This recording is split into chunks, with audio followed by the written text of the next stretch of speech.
Lukas pasal 22. Hari Raya Roti Tidak Beragi yang disebut Paskah sudah dekat. Imam-imam kepala dan ahli-ahli Taurat mencari jalan bagaimana mereka dapat membunuh Yesus, sebab mereka takut kepada orang banyak. Maka masuklah iblis ke dalam Yudas yang bernama Iskariot, seorang dari ke-12 murid itu. Lalu pergilah Yudas kepada imam-imam kepala dan kepala-kepala pengawal bait Allah dan berunding dengan mereka bagaimana ia dapat menyerahkan Yesus kepada mereka. Mereka sangat gembira dan bermufakat untuk memberikan sejumlah uang kepadanya. Ia menyetujuinya dan mulai dari waktu itu ia mencari kesempatan yang baik untuk menyerahkan Yesus kepada mereka tanpa setahu orang banyak. Maka tibalah hari raya Roti Tidak Beragi, yaitu hari di mana orang harus menyembelih domba Paskah. Lalu Yesus menyuruh Petrus dan Yohanes, katanya, "Pergilah, persiapkanlah perjamuan Paskah bagi kita, supaya kita makan." Kata mereka kepadanya, "Di manakah engkau kehendaki kami mempersiapkannya?" Jawabnya, "Apabila kamu masuk ke dalam kota, kamu akan bertemu dengan seorang yang membawa kendi berisi air. Ikutilah dia ke dalam rumah yang dimasukinya, dan katakanlah kepada tuan rumah itu, 'Guru bertanya kepadamu, di manakah ruangan tempat aku bersama-sama dengan murid-muridku akan makan Paskah?' Lalu orang itu akan menunjukkan kepadamu sebuah ruangan atas yang besar yang sudah lengkap. Disitulah kamu harus mempersiapkannya." Maka berangkatlah mereka, dan mereka mendapati semua seperti yang dikatakan Yesus kepada mereka. Lalu mereka mempersiapkan Paskah. Ketika tiba saatnya, Yesus duduk makan bersama-sama dengan rasul-rasulnya. Katanya kepada mereka, "Aku sangat rindu makan Paskah ini bersama-sama dengan kamu sebelum aku menderita. Sebab aku berkata kepadamu, aku tidak akan memakannya lagi sampai ia beroleh kegenapannya dalam kerajaan Allah."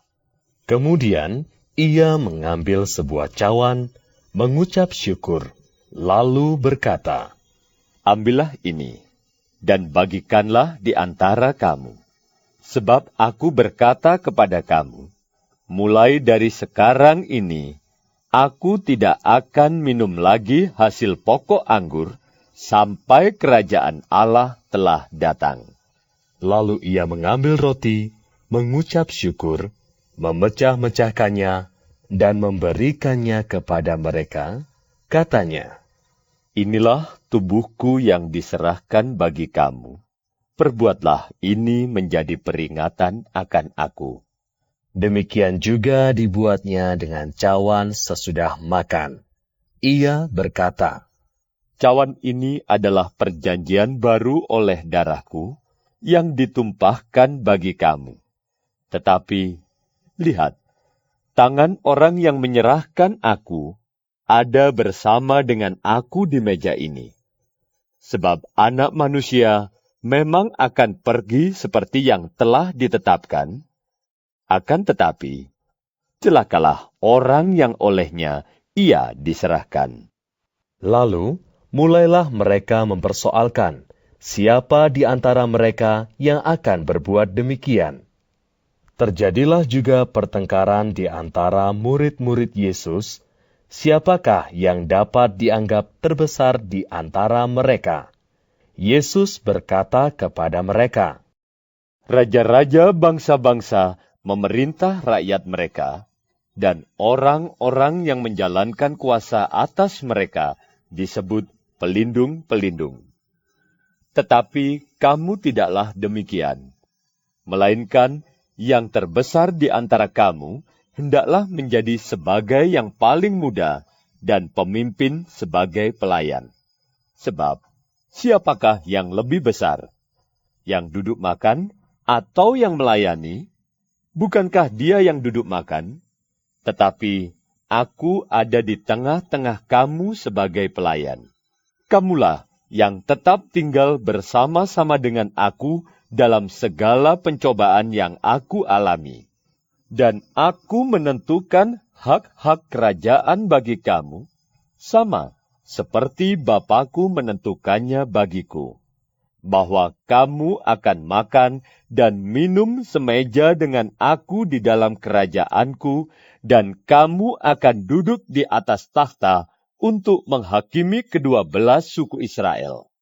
Simon, Simon, lihat, iblis telah menuntut untuk menampi kamu seperti gandum, tetapi aku telah berdoa untuk engkau, supaya imanmu jangan gugur. Dan engkau, jikalau engkau sudah insaf, kuatkanlah saudara-saudaramu.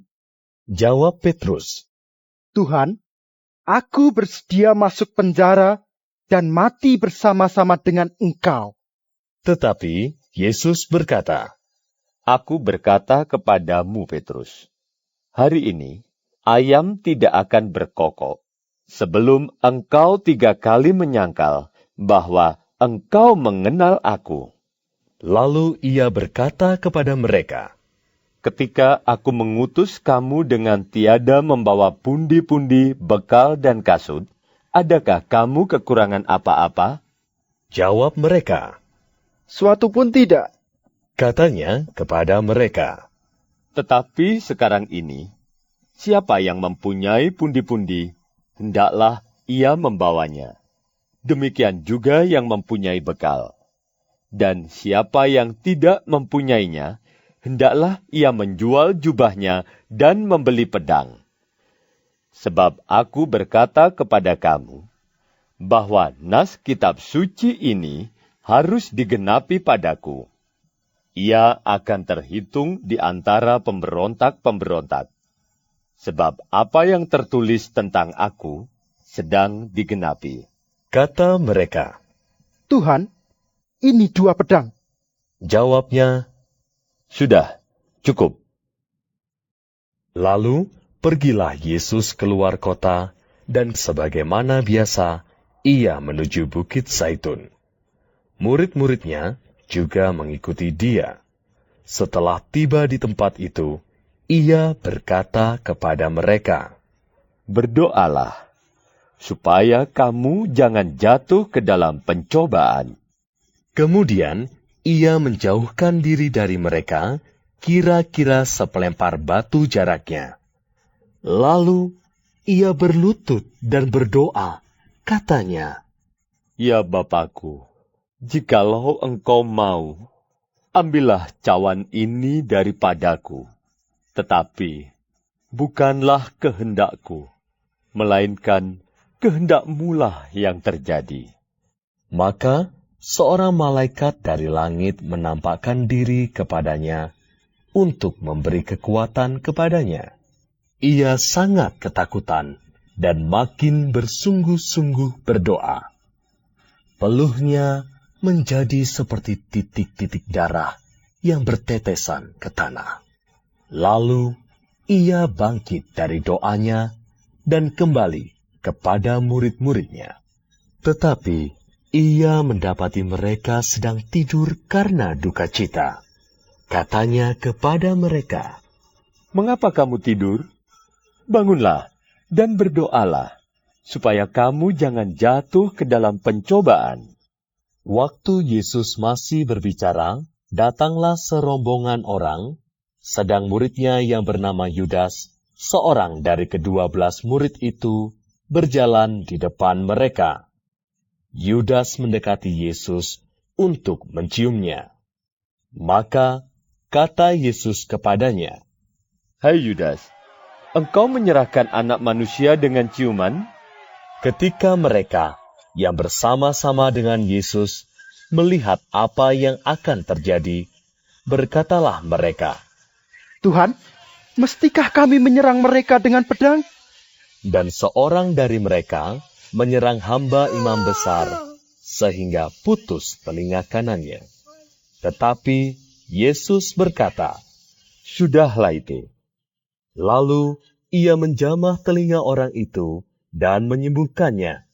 Maka Yesus berkata kepada imam-imam kepala dan kepala-kepala pengawal bait Allah, serta tua-tua yang datang untuk menangkap dia. Katanya, Sangkamu aku ini penyamun, maka kamu datang lengkap dengan pedang dan pentung, padahal tiap-tiap hari aku ada di tengah-tengah kamu di dalam bait Allah, dan kamu tidak menangkap aku. Tetapi inilah saat kamu, dan inilah kuasa kegelapan itu. lalu Yesus ditangkap dan dibawa dari tempat itu. Ia digiring ke rumah imam besar, dan Petrus mengikut dari jauh. Di tengah-tengah halaman rumah itu, orang memasang api, dan mereka duduk mengelilinginya. Petrus juga duduk di tengah-tengah mereka. Seorang hamba perempuan melihat dia duduk dekat api. Ia mengamat-amatinya, lalu berkata, Juga orang ini bersama-sama dengan dia. Tetapi Petrus menyangkal. Katanya, Bukan, aku tidak kenal dia. tidak berapa lama kemudian, seorang lain melihat dia, lalu berkata, Engkau juga seorang dari mereka. Tetapi Petrus berkata, Bukan, aku tidak. dan kira-kira sejam kemudian, seorang lain berkata dengan tegas, Sungguh, orang ini juga bersama-sama dengan dia, sebab ia juga orang Galilea. Tetapi Petrus berkata, Bukan, aku tidak tahu apa yang engkau katakan. seketika itu juga, sementara ia berkata, berkokoklah ayam. Lalu berpalinglah Tuhan memandang Petrus. Maka teringatlah Petrus bahwa Tuhan telah berkata kepadanya, Sebelum ayam berkokok pada hari ini, engkau telah 3 kali menyangkal aku. Lalu ia pergi keluar dan menangis dengan sedihnya. Dan orang-orang yang menahan Yesus mengolok-olokkan dia dan memukulinya. Mereka menutupi mukanya dan bertanya, Cobalah katakan siapakah yang memukul engkau. dan banyak lagi hujat yang diucapkan mereka kepadanya.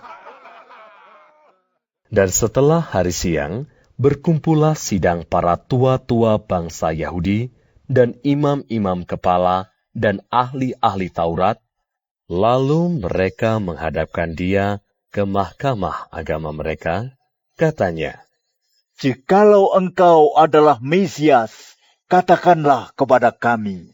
Jawab Yesus, Sekalipun aku mengatakannya kepada kamu, namun kamu tidak akan percaya. Dan sekalipun aku bertanya sesuatu kepada kamu, namun kamu tidak akan menjawab. Mulai sekarang, Anak Manusia sudah duduk di sebelah kanan Allah yang Maha Kuasa. kata mereka semua. Kalau begitu, engkau ini anak Allah? Jawab Yesus, Kamu sendiri mengatakan bahwa akulah anak Allah. lalu kata mereka, Untuk apa kita perlu kesaksian lagi? Kita ini telah mendengarnya dari mulutnya sendiri. Lukas pasal 23. Lalu bangkitlah seluruh sidang itu, dan Yesus dibawa menghadap Pilatus. Di situ mereka mulai menuduh dia. Katanya, Telah kedapatan oleh kami bahwa orang ini menyesatkan bangsa kami dan melarang membayar pajak kepada Kaisar. Dan tentang dirinya, ia mengatakan bahwa ia adalah Kristus, yaitu Raja. Pilatus bertanya kepadanya. Engkaukah raja orang Yahudi? Jawab Yesus, Engkau sendiri mengatakannya. Kata Pilatus kepada imam-imam kepala dan seluruh orang banyak itu, Aku tidak mendapati kesalahan apapun pada orang ini. tetapi mereka makin kuat mendesak. Katanya, Ia menghasut rakyat dengan ajarannya di seluruh Yudea. Ia mulai di Galilea dan sudah sampai ke sini. ketika Pilatus mendengar itu, ia bertanya, apakah orang itu seorang Galilea? Dan ketika ia tahu bahwa Yesus seorang dari wilayah Herodes, ia mengirim dia menghadap Herodes, yang pada waktu itu ada juga di Yerusalem.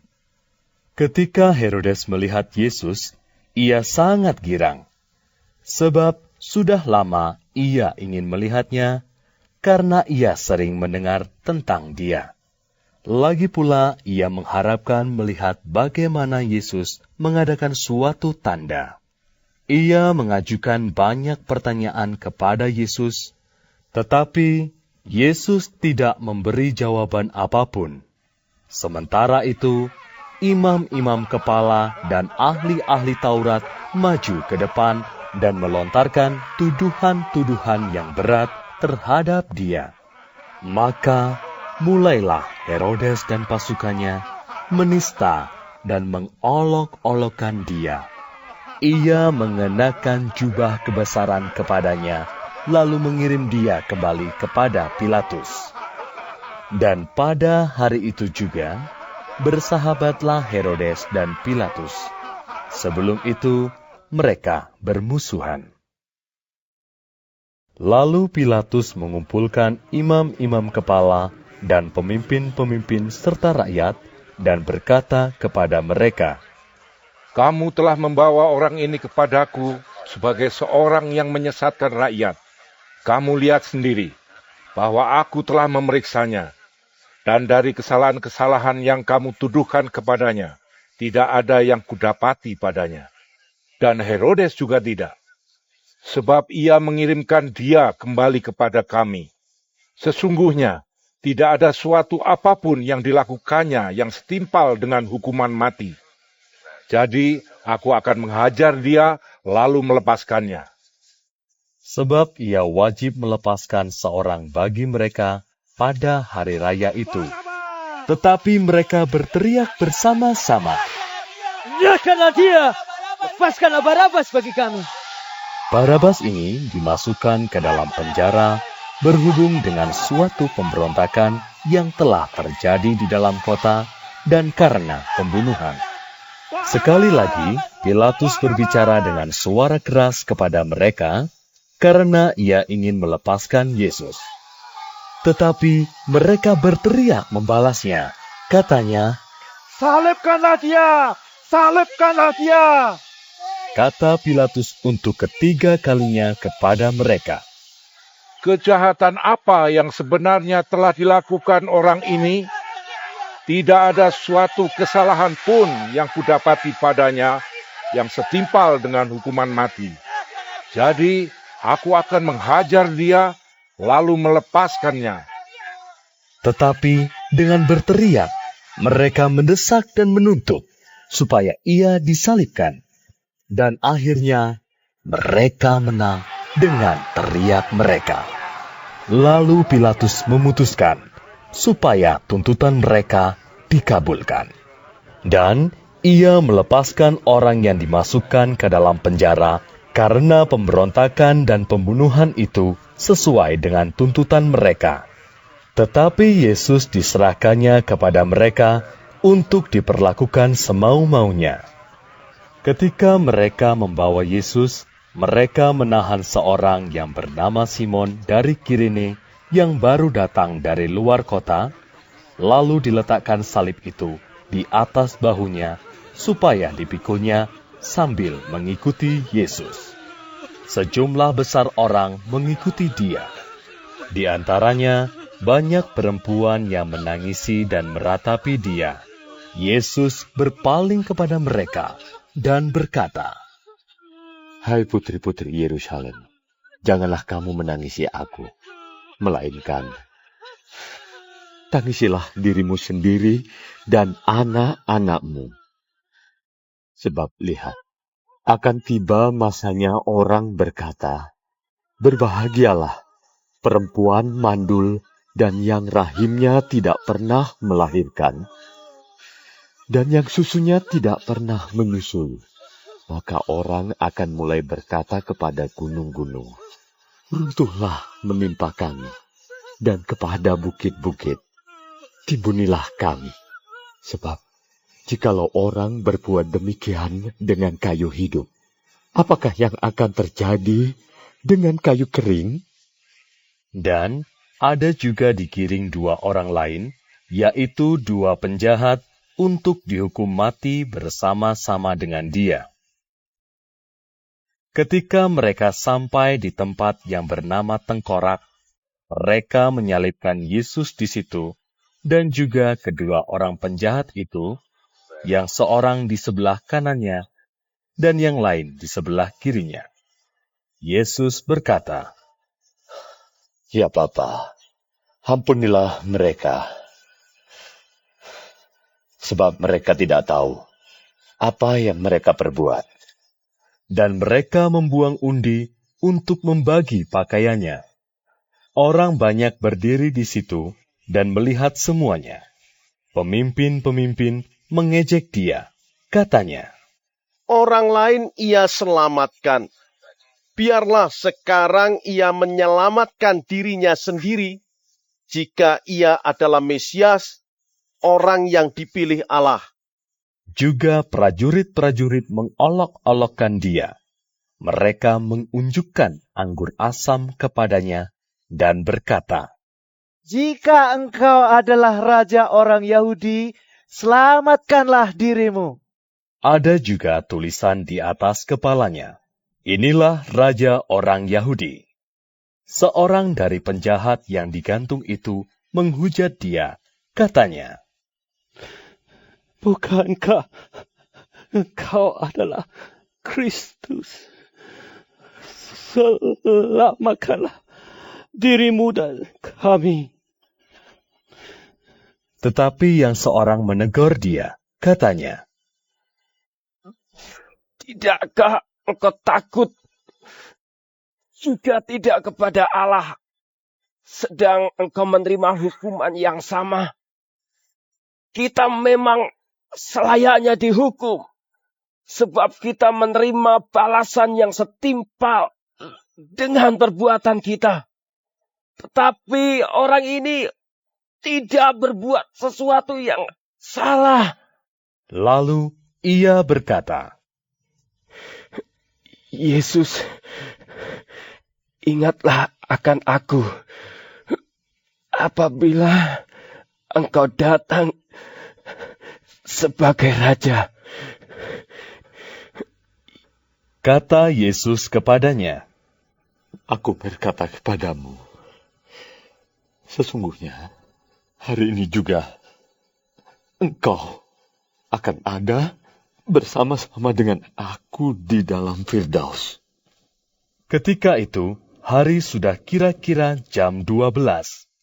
Lalu kegelapan meliputi seluruh daerah itu sampai jam 3, sebab matahari tidak bersinar. Dan tabir bait suci terbelah 2. Lalu Yesus berseru dengan suara nyaring, Ya Bapa, ke dalam tanganmu kuserahkan nyawa. dan sesudah berkata demikian, ia menyerahkan nyawanya. Ketika kepala pasukan melihat apa yang terjadi, ia memuliakan Allah. Katanya, Sungguh, orang ini adalah orang benar. dan sesudah seluruh orang banyak yang datang berkerumun di situ untuk tontonan itu, melihat apa yang terjadi itu, pulanglah mereka sambil memukul-mukul diri. Semua orang yang mengenal Yesus dari dekat, termasuk perempuan-perempuan yang mengikuti dia dari Galilea, berdiri jauh-jauh dan melihat semuanya itu. Adalah seorang yang bernama Yusuf. Ia anggota majelis besar dan seorang yang baik lagi benar. Ia tidak setuju dengan putusan dan tindakan majelis itu. Ia berasal dari Arimatea, sebuah kota Yahudi, dan ia menanti-nantikan kerajaan Allah. Ia pergi menghadap Pilatus dan meminta mayat Yesus. Dan sesudah ia menurunkan mayat itu, ia mengapaninya dengan kain lenan, lalu membaringkannya di dalam kubur yang digali di dalam bukit batu, di mana belum pernah dibaringkan mayat. Hari itu adalah hari persiapan, dan Sabat hampir mulai. Dan perempuan-perempuan yang datang bersama-sama dengan Yesus dari Galilea ikut serta, dan mereka melihat kubur itu dan bagaimana mayatnya dibaringkan. Dan setelah pulang, mereka menyediakan rempah-rempah dan minyak mur. Dan pada hari Sabat mereka beristirahat menurut hukum Taurat. Lukas pasal 24. Tetapi pagi-pagi benar, pada hari pertama minggu itu, mereka pergi ke kubur membawa rempah-rempah yang telah disediakan mereka. Mereka mendapati batu sudah terguling dari kubur itu, dan setelah masuk, mereka tidak menemukan mayat Tuhan Yesus. Sementara mereka berdiri termangu-mangu karena hal itu, tiba-tiba ada dua orang berdiri dekat mereka, memakai pakaian yang berkilau-kilauan. Mereka sangat ketakutan dan menundukkan kepala. Tetapi kedua orang itu berkata kepada mereka, "Mengapa kamu mencari Dia yang hidup di antara orang mati? Ia tidak ada di sini. Ia telah bangkit. Ingatlah apa yang dikatakannya kepada kamu ketika Ia masih di Galilea, yaitu bahwa Anak Manusia harus diserahkan ke tangan orang-orang berdosa dan disalibkan, dan akan bangkit pada hari yang ketiga." Maka teringatlah mereka akan perkataan Yesus itu. Dan setelah mereka kembali dari kubur, mereka menceritakan semuanya itu kepada ke-11 murid dan kepada semua saudara yang lain. Perempuan-perempuan itu ialah Maria dari Magdala, dan Yohana, dan Maria ibu Yakobus, dan perempuan-perempuan lain juga yang bersama-sama dengan mereka memberitahukannya kepada rasul-rasul. Tetapi bagi mereka, perkataan-perkataan itu seakan-akan omong kosong, dan mereka tidak percaya kepada perempuan-perempuan itu. Sungguh pun demikian, Petrus bangun, lalu cepat-cepat pergi ke kubur itu. Ketika ia menjenguk ke dalam, ia melihat hanya kain kapan saja. Lalu ia pergi, dan ia bertanya dalam hatinya apa yang kiranya telah terjadi. Pada hari itu juga, dua orang dari murid-murid Yesus pergi ke sebuah kampung bernama Emmaus, yang terletak kira-kira 7 mil jauhnya dari Yerusalem. Dan mereka bercakap-cakap tentang segala sesuatu yang telah terjadi.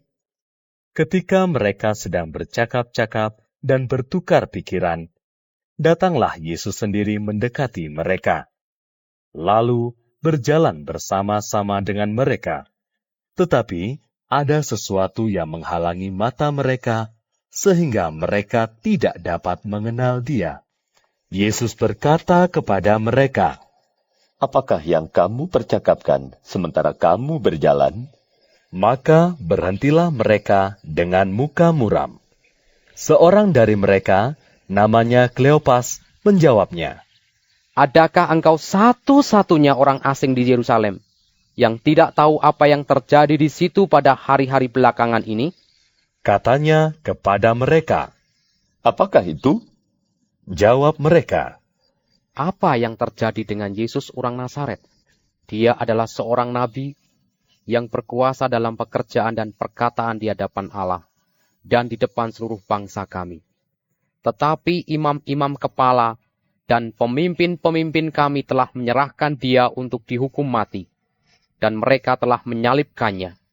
Padahal kami dahulu mengharapkan bahwa dialah yang datang untuk membebaskan bangsa Israel.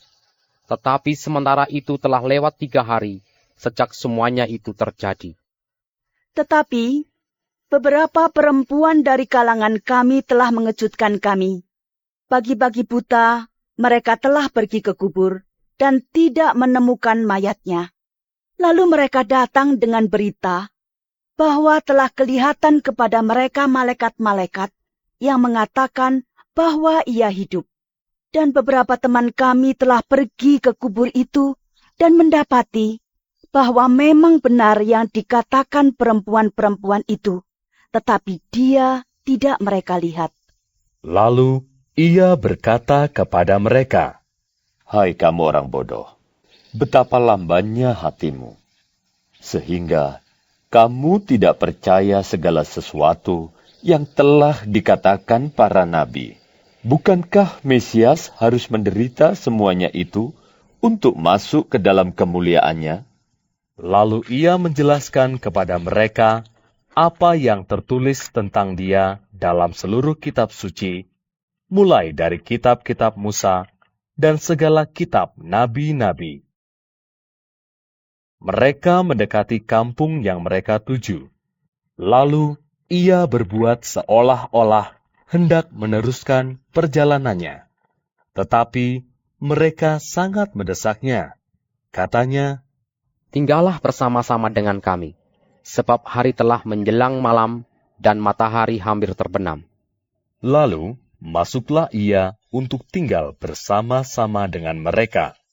Waktu ia duduk makan dengan mereka, ia mengambil roti, mengucap berkat, lalu memecah-mecahkannya dan memberikannya kepada mereka.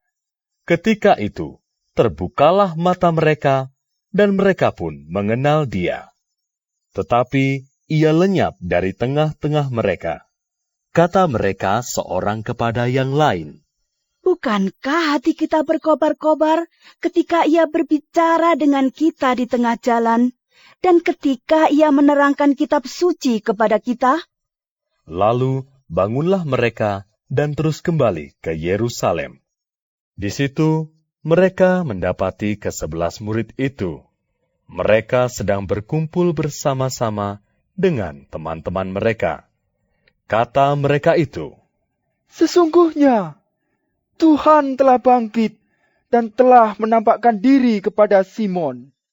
Lalu kedua orang itu pun menceritakan apa yang terjadi di tengah jalan dan bagaimana mereka mengenal dia pada waktu ia memecah-mecahkan roti. Dan sementara mereka bercakap-cakap tentang hal-hal itu, Yesus tiba-tiba berdiri di tengah-tengah mereka dan berkata kepada mereka, "Damai sejahtera bagi kamu." Mereka terkejut dan takut dan menyangka bahwa mereka melihat hantu. Akan tetapi, ia berkata kepada mereka, "Mengapa kamu terkejut? Dan apa sebabnya timbul keraguan-raguan di dalam hati kamu? Lihatlah tanganku dan kakiku. Aku sendirilah ini. Rabalah aku dan lihatlah. Karena hantu tidak ada daging dan tulangnya, seperti yang kamu lihat ada padaku." Sambil berkata demikian, ia memperlihatkan tangan dan kakinya kepada mereka. Dan ketika mereka belum percaya karena girangnya dan masih heran, berkatalah ia kepada mereka, "Adakah padamu makanan di sini?"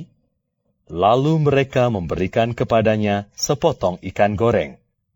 Ia mengambilnya dan memakannya di depan mata mereka.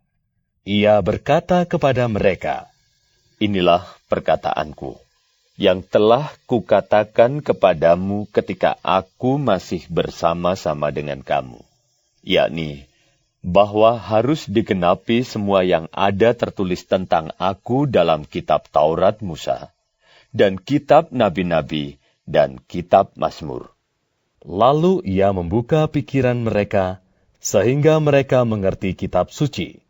Katanya kepada mereka, Ada tertulis demikian, Mesias harus menderita dan bangkit dari antara orang mati pada hari yang ketiga, dan lagi, dalam namanya berita tentang pertobatan dan pengampunan dosa harus disampaikan kepada segala bangsa, mulai dari Yerusalem. Kamu adalah saksi dari semuanya ini, dan aku akan mengirim kepadamu apa yang dijanjikan Bapakku. Tetapi kamu harus tinggal di dalam kota ini, sampai kamu diperlengkapi dengan kekuasaan dari tempat tinggi. Lalu Yesus membawa mereka keluar kota sampai dekat Betania. Di situ ia mengangkat tangannya dan memberkati mereka. Dan ketika ia sedang memberkati mereka, ia berpisah dari mereka dan terangkat ke sorga. Mereka sujud menyembah kepadanya, lalu mereka pulang ke Yerusalem dengan sangat bersuka cita. Mereka senantiasa berada di dalam bait Allah dan memuliakan Allah.